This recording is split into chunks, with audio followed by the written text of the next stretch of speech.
ओम नमो भगवते श्री अरविंदाय। ओम आनंदमयी चैतन्यमयी सत्यमयी परमे।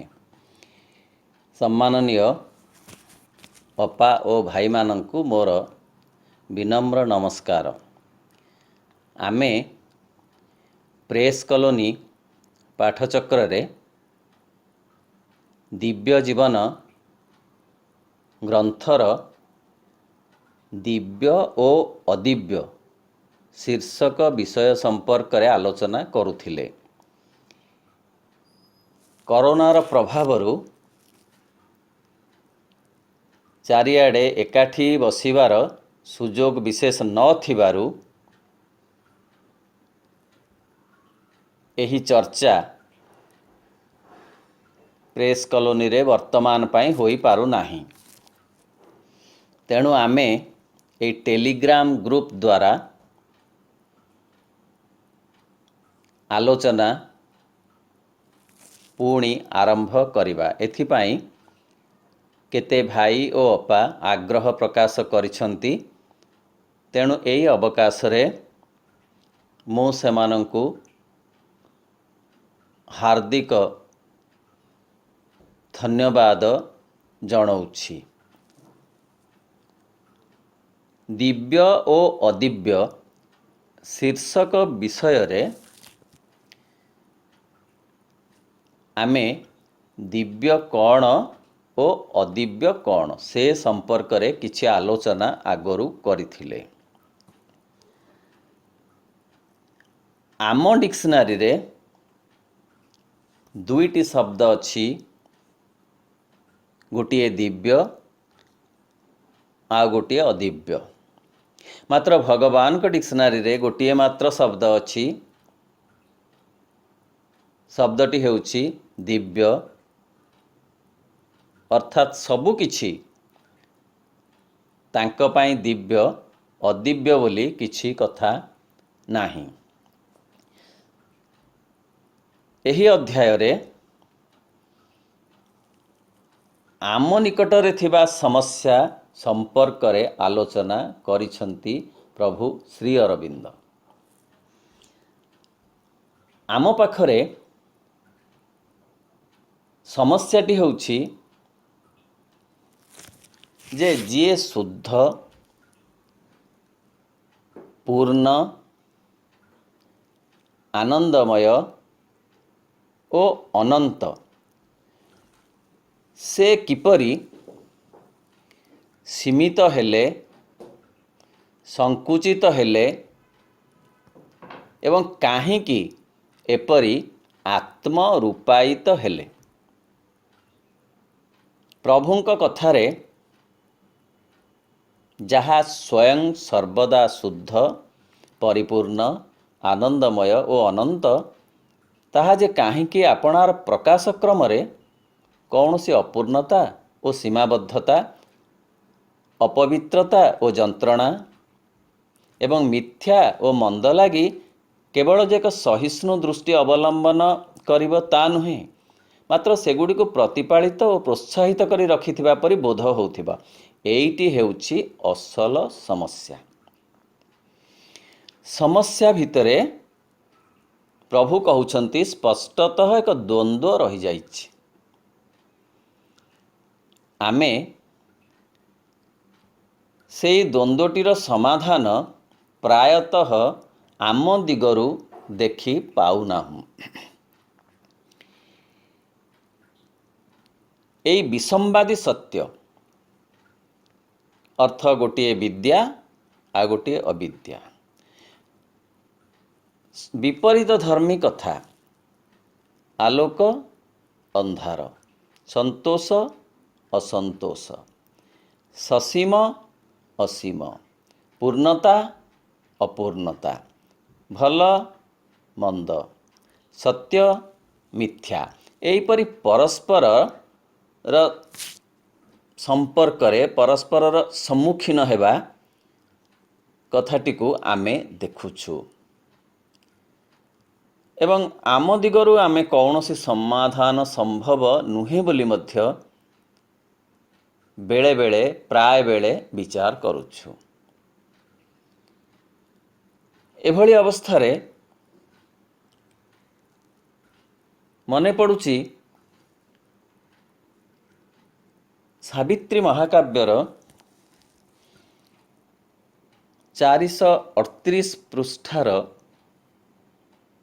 ସେଇ କେତୋଟି ପଂକ୍ତି ଯାହାକୁ ରାଣୀଙ୍କ ମୁଖରେ ଶ୍ରୀ ଅରବିନ୍ଦ କୁହାଇଛନ୍ତି। ସ୍ୱର୍ଗକୁ ଉଦ୍ବୋଧନ କରି ରାଣୀ ବିଷାଦ ଜର୍ଜରିତ ଓ ବିଦ୍ରୋହାତ୍ମକ ସ୍ୱରରେ କହୁଛନ୍ତି, ଯେତେବେଳେ ନାରଦଙ୍କ ଠାରୁ ସେ ଶୁଣିଛନ୍ତି ଯେ ସତ୍ୟବାନଙ୍କର ଆୟୁ ମାତ୍ର 1 ବର୍ଷ ବୋଲି। ରାଣୀ କହନ୍ତି, Is it thy God who made this cruel law, or some disastrous has marred his work, and he stands helpless to defend or save?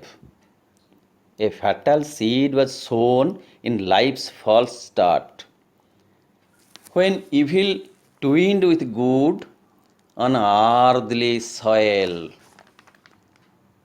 ଅର୍ଥାତ୍ ଆପଣଙ୍କ ଭଗବାନ କ'ଣ ଏଇ ନିଷ୍ଠୁର ବିଧି ରଚନା କରିଛନ୍ତି, କିମ୍ବା କୌଣସି ବିନାଶକାରୀ ଶକ୍ତି ତାଙ୍କ କାର୍ଯ୍ୟରେ ବାଧା ସୃଷ୍ଟି କରିଛି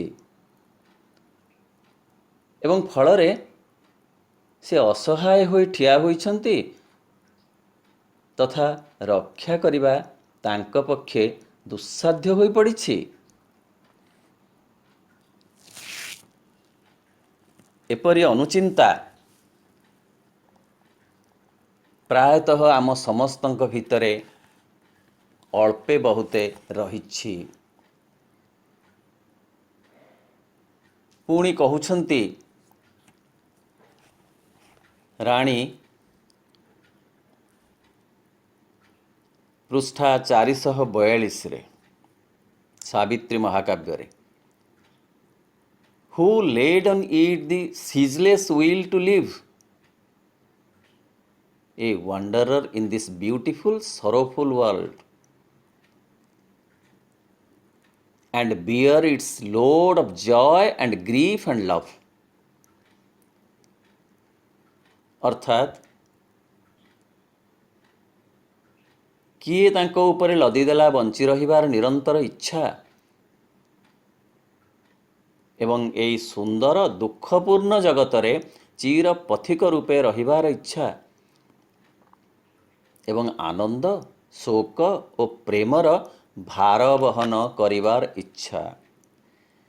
ଏକ ସମୟରେ ସୁନ୍ଦର ଓ ଦୁଃଖପୂର୍ଣ୍ଣ ଜଗତ ବୋଲି ରାଣୀ ଏ ଜଗତକୁ କହୁଛନ୍ତି।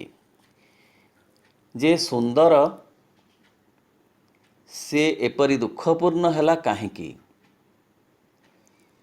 ଯିଏ ଆନନ୍ଦମୟ ସେ ଏତେ ଯନ୍ତ୍ରଣା ଜର୍ଜରିତ ହେଲା କାହିଁକି? ଏହି ପ୍ରଶ୍ନ ଏକ ଚିରାଚରିତ ପ୍ରଶ୍ନ, ଯାହା ଆଗରୁ ମଧ୍ୟ ବିଭିନ୍ନ ଗ୍ରନ୍ଥମାନଙ୍କରେ ଉପସ୍ଥାପିତ ହୋଇଛି। ଶ୍ରୀମଦ୍ ଭଗବତ ଗୀତାରେ ଶ୍ରୀକୃଷ୍ଣ ମଧ୍ୟ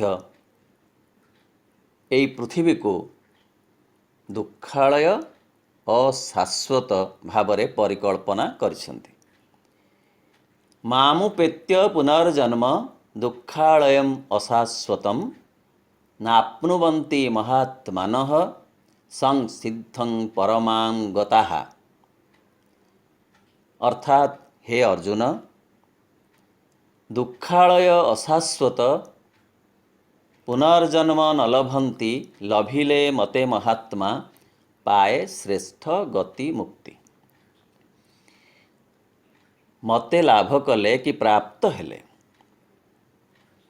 ଏଇ ଦୁଃଖାଳୟ ଆଉ ଅଶାଶ୍ୱତ ପୃଥିବୀରେ ପୁନର୍ଜନ୍ମ ମିଳେ ନାହିଁ, ବରଂ ମୁକ୍ତି ମିଳେ, ଯାହା ଜୀବନର ସାର୍ଥକତା ବୋଲି ବିବେଚିତ ହୁଏ। ଅତଏବ ଏଇଭଳି ପ୍ରଶ୍ନ ରହିଛି ପ୍ରାୟ ସମସ୍ତଙ୍କ ମନରେ ଏ ଜଗତରେ। ଆମେ ଯେତେ ଦୂର ପାରିବା ଯଦି ପରମ ସ୍ୱରୂପଙ୍କର ଆନନ୍ଦଟିକୁ ସ୍ୱୀକାର କରିବା, ଆଉ ତାର ବିପରୀତ ପକ୍ଷରେ, ବିପରୀତ ପ୍ରାନ୍ତରେ ତାଙ୍କର ସୀମିତତା, ତାଙ୍କର ସୀମାବଦ୍ଧତାକୁ ରଖିବା, ତେବେ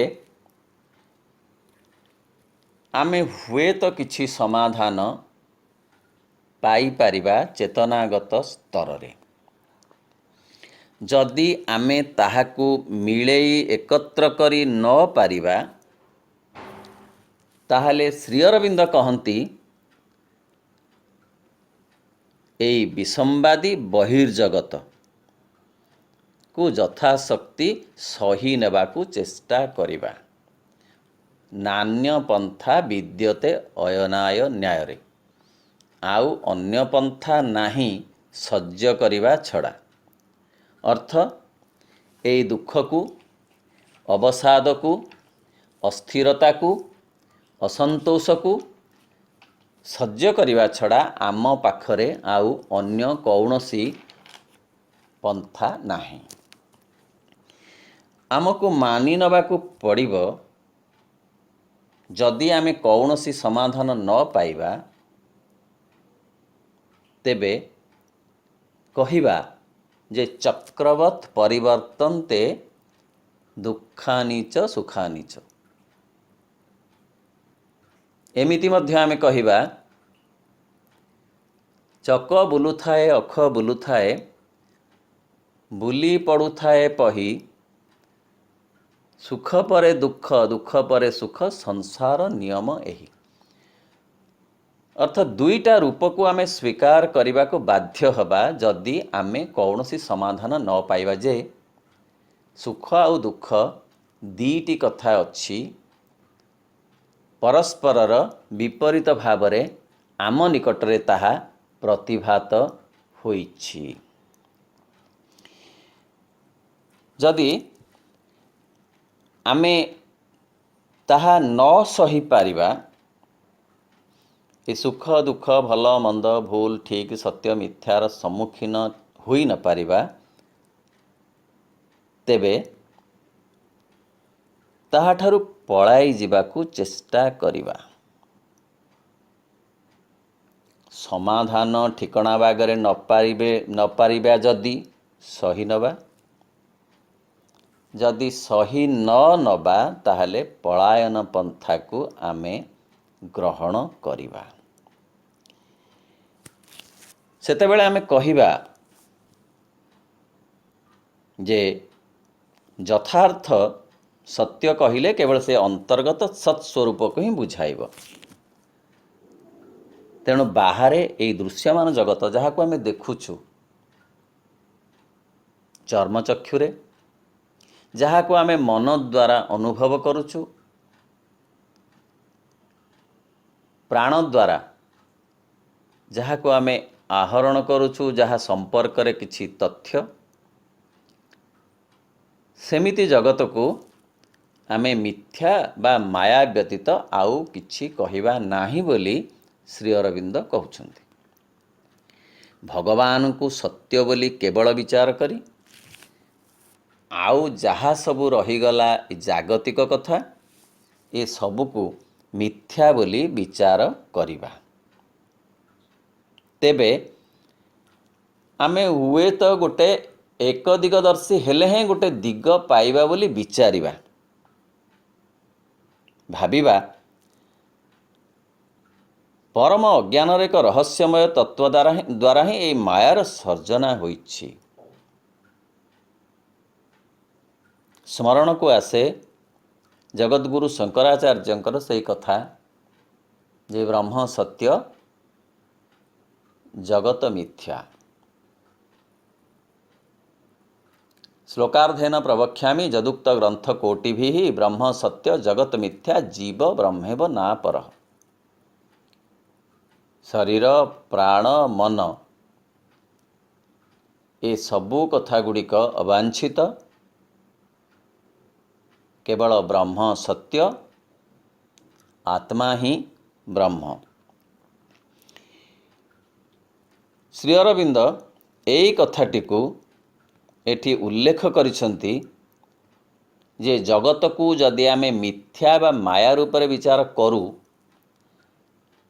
ତାହେଲେ କେତେକାଂଶରେ ଆମ ଭିତରେ ଥିବା ଅଶାନ୍ତି, ଅସନ୍ତୋଷ, ଅସୁବିଧାର ଯେଉଁ ମନୋବୃତ୍ତି ହୁଏତ କଟିଯିବ। କାରଣ ପଳେଇ ଯିବା ପାଇଁ ସତ୍ୟ ମଧ୍ୟକୁ କୌଣସି ମତେ ଗୋଟେ ବାଟ ହୁଏତ ଆମେ ପାଇପାରିବା। ନହେଲେ ବୌଦ୍ଧ ବିଚାରରେ ମଧ୍ୟ ଆମେ ଗୋଟିଏ ବାଟ ପାଇପାରିବା। ସେ ବାଟଟି ହେଉଛି ନିର୍ବାଣର ବାଟ। ଜଗତକୁ ଅସ୍ୱୀକାର କରି, କାମନାର ବିନାଶ କରି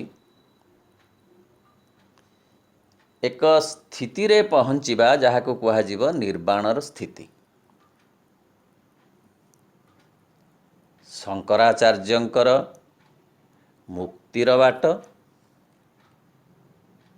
ଅଥବା ବୌଦ୍ଧ ଧର୍ମର ନିର୍ବାଣର ବାଟକୁ ଯଦି ଆମେ ଗ୍ରହଣ କରିବା, ତାହେଲେ ହୁଏତ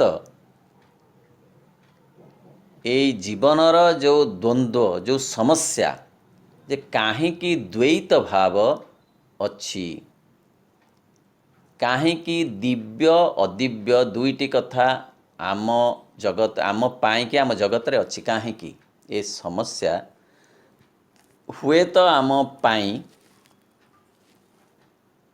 କିଛି କାଂଶରେ ସମାଧାନ ହୋଇପାରିବ।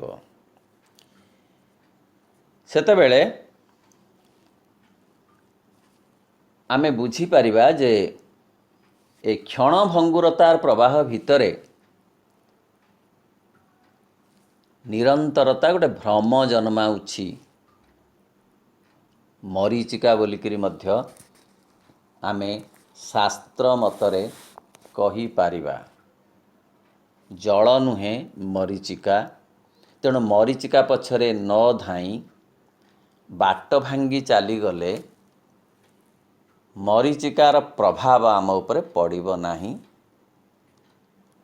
ଫଳରେ ତତ୍ ଜନିତ କଷ୍ଟରୁ ଆମେ ମୁକ୍ତି ପାଇପାରିବା। ଶ୍ରୀ ଅରବିନ୍ଦଙ୍କ କଥାରେ ଆପଣାକୁ ନିର୍ବାପିତ କରିଦେବା ସଙ୍ଗେ ସଙ୍ଗେ ବିଶ୍ୱ ବିଷୟର ସମସ୍ୟାଟି ମଧ୍ୟ ଆପଣାକୁ ନିର୍ବାପିତ କରିଦିଏ। ଆତ୍ମନିର୍ବାପନର ବିଷୟ ହେଉଛି ମୁକ୍ତି, ବା ମୁକ୍ତି କହିଲେ ଆତ୍ମନିର୍ବାପନ, ନିଜକୁ ଲିଭେଇ ଦେବା। ନିର୍ବାଣ କହିଲେ ମଧ୍ୟ ସେହିପରି ଏକ କଥା, ନିଜକୁ ଲିଭେଇ ଦେବା। ଶ୍ରୀ ଅରବିନ୍ଦ କହନ୍ତି, ଶଙ୍କର ଓ ବୁଦ୍ଧ ଜଗତକୁ ସ୍ୱୀକାର କରିନାହାନ୍ତି, ବରଂ ତାକୁ ଅସ୍ୱୀକାର କରିଛନ୍ତି। ପଳାୟନ ପନ୍ଥାର ପଥିକ ହୋଇଛନ୍ତି, ଏକ ପ୍ରକାର କହିଲେ ଅତ୍ୟୁକ୍ତି ହେବ ନାହିଁ।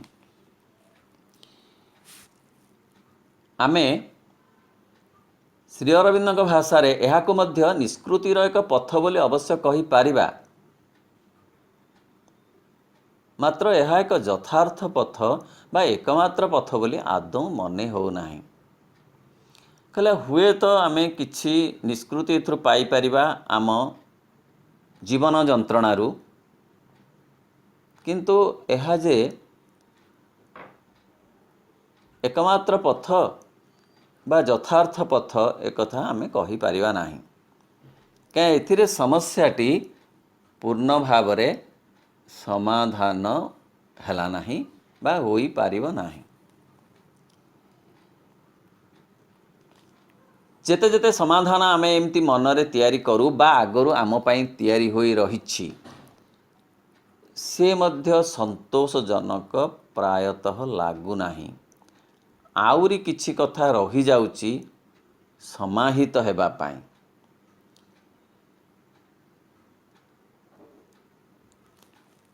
ଯଦି ଆମେ ଅନ୍ତର୍ଚେତନା ଭିତରୁ ସବୁ କିଛିକୁ ବାହାର କଥାକୁ ଆମେ କାଢ଼ି ଦେଇ କେବଳ ଶୁଦ୍ଧ ସତ୍ ସ୍ୱରୂପକୁ ସତ୍ୟ ବୋଲି ଗ୍ରହଣ କରି ପରମ ଦିବ୍ୟତାର ଗୋଟେ ଗଭୀରତା ଭିତରକୁ ଚାଲିଯିବା, ଗୋଟେ ଆନନ୍ଦ ମଗ୍ନତା ଭିତରେ ରହିବା, ସେହି ପବିତ୍ର ଧାମରେ ଆମେ ଆଶ୍ରୟ ଗ୍ରହଣ କରିବା, ଆଲୋକ ଭିତରେ ଆମେ ଅବସ୍ଥାନ କରିପାରିବା। ପରମ ସତ୍ୟ ଆଉ ଶାଶ୍ୱତ ସତ୍ତା ଉପରେ ଐକାନ୍ତିକ ଅଭିନିବେଶ କରି ରହିବା ଅସମ୍ଭବ ନୁହେଁ, ତାହା ମଧ୍ୟ ସମ୍ଭବ।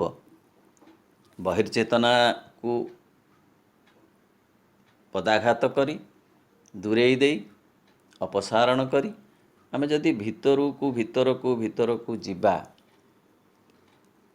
ଏବଂ ଆନନ୍ଦମୟଙ୍କ ଭିତରେ ମଗ୍ନ ରହିବା,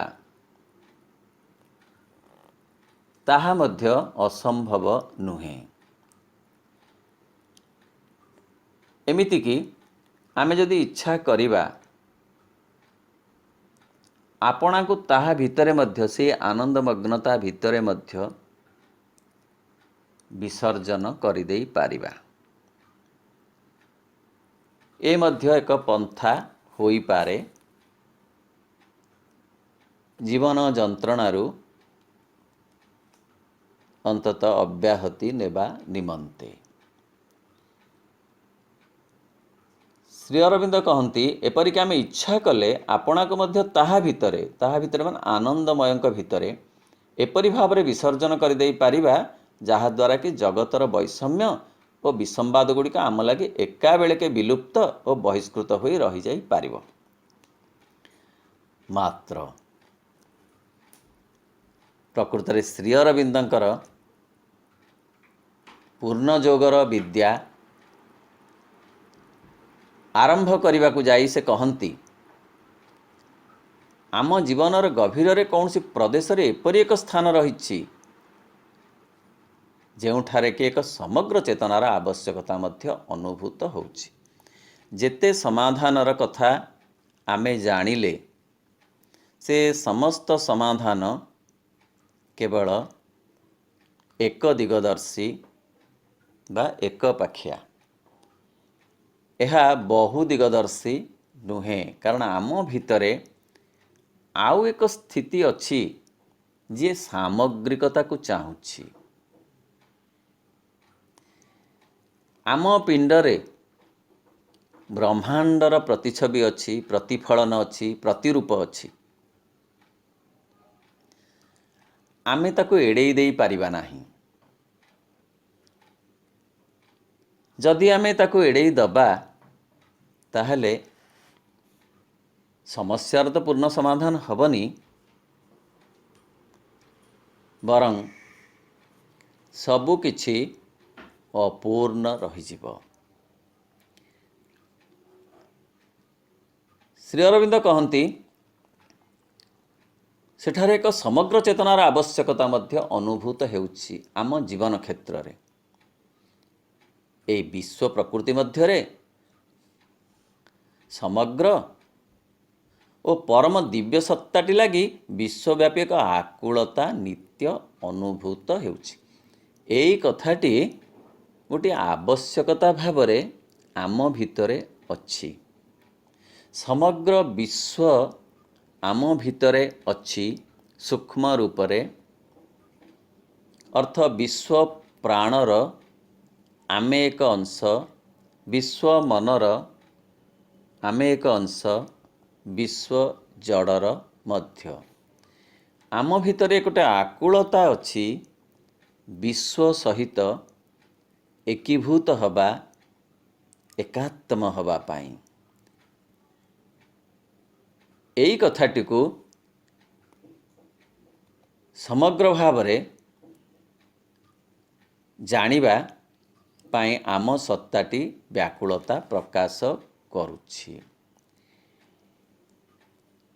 एहाकु न जानिला पर्यंत अर्थ आम भितरे थिबा आवश्यकताटी को अर्थ विश्वव्याप्त हवा, विश्वमय हवा, विश्व चेतना सहित एकीभूत हवा र जो आवश्यकता, अभिलाष, इच्छा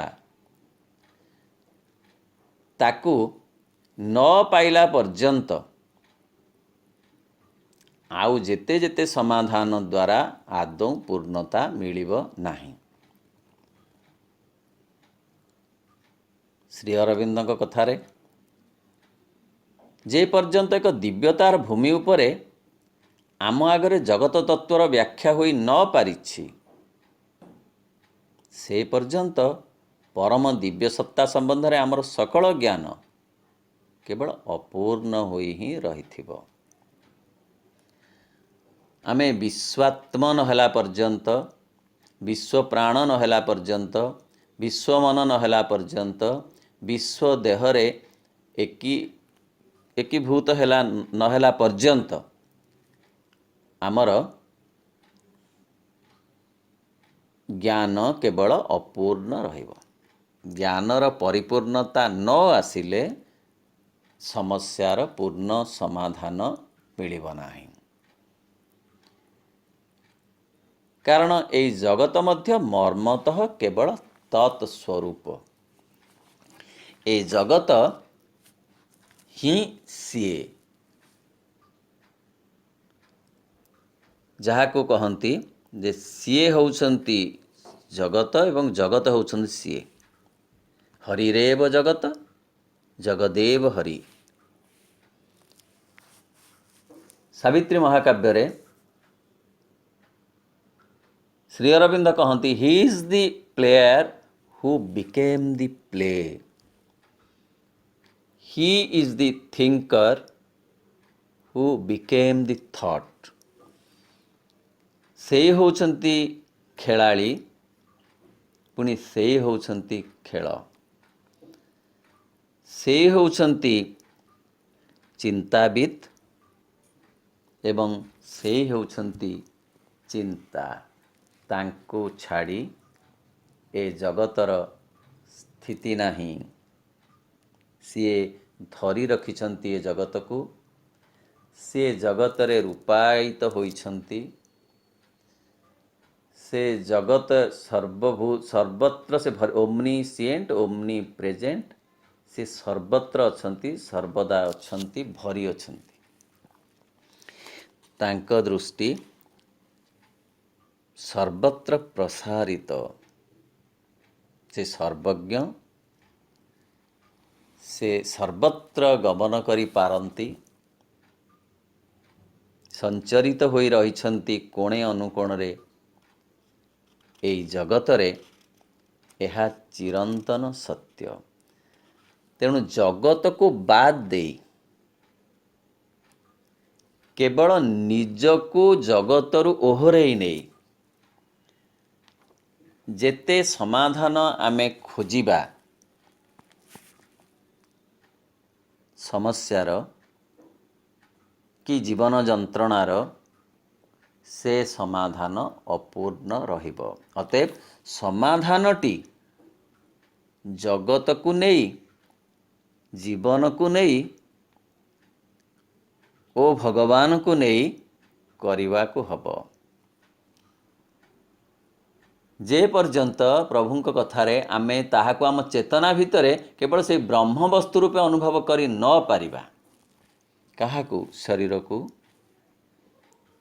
प्राण को, मनकु परिवेश को जीवनर परिस्थिति को जदि आमे ब्रह्म वस्तु रूपे अनुभव न करि पारिबा आम चेतनार शक्ति गुड़िक द्वारा ताकू आमे धरी रखी न पारिबा से पर्यंत आमे परम दिव्य सत्तार समग्रताटी को मध्य धरी पारिबा नाही। श्री अरविंद एठारे जगत को जोड़िबा पाई कहउछंती जीवन सहित व्यक्ति जीवन सहित विश्व जीवन को व्यक्ति चेतना सहित विश्व चेतना को जोड़ी रखिबा पाई कहउछंती जे ता द्वारा आमे समाधान पूर्ण भावरे पाई पारिबा जे किए विद्या किए अविद्या दुईटी शब्द ना गोटिए शब्द दुईटी अर्थ ना गोटिए अर्थ जदि गोटिए अर्थ ताहले से अर्थटी किपरि यही कथा आमे सेतेबेले जानी पारिबा। प्रकृत रे दिव्य सत्तार समग्रता को उपलब्धि करिबा आम सत्ता माध्यम रे यह जीवनर लक्ष्य एवं समस्यार समाधान मध्य। विश्व प्राणे प्राण मिशिब विश्व मन रे मन विश्व जीवन रे आसीब सेई मधु लगन मन रहु गुरु चरणे आजी एई कामना पूजा फूल हेउ जीवन पुरु मन बासना पूजा फूल हेउ जीवन पुरु मन बासना। अपाओ भाई मानंकु मोर पुनर्बार धन्यवाद जो माने एई टेलीग्राम ग्रुप माध्यम रे एकथा शुणुछंती सेमानंकु मोर अशेष अशेष कृतज्ञता ज्ञापन करुछि। नमस्कार।